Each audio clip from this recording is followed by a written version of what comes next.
Imaginez-vous payer sans carte bancaire ni smartphone, juste avec votre visage. C'est incroyable. Ça se passe en Chine et c'est possible dans une centaine de points de vente. C'est un système qui utilise des terminaux de reconnaissance faciale. Souriez pour payer. Souriez, vous êtes filmé.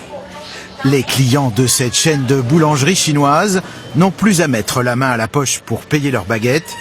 Une simple pause devant la caméra et le logiciel de reconnaissance faciale débite directement leur compte bancaire. Je n'ai pas besoin de venir avec mon téléphone mobile. Je peux sortir, faire des courses sans rien prendre. Ce n'était pas possible ni avec la première étape de paiement liquide, ni avec le paiement mobile. Cette chaîne de supermarchés va encore plus loin. Dès l'entrée du magasin, cette caméra en haut à gauche enregistre le visage des clients. En Chine, faire ses courses, c'est un peu explorer le futur. Une fois ses emplettes terminées, cette cliente n'a qu'à prendre la pause.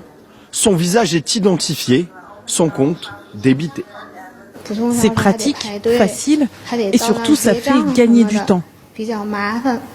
Gagner du temps et remplacer le personnel par l'intelligence artificielle, c'est l'objectif de cette chaîne de magasins. À ceux qui dénoncent une technologie intrusive, cet ingénieur répond par l'argument sécurité. La technologie de reconnaissance faciale aide aussi à protéger les clients.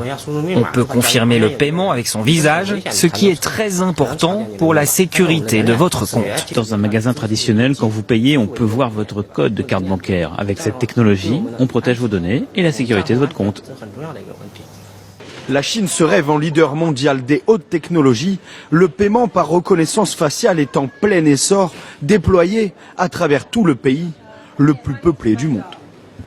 En Chine, la reconnaissance faciale sert aussi à l'État pour identifier les individus dans la rue.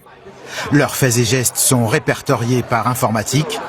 Ainsi, des citoyens se sont vus fichés sur la liste noire du pays, leur visage exposé au public. Ils n'avaient tout simplement pas payé leur place de cinéma.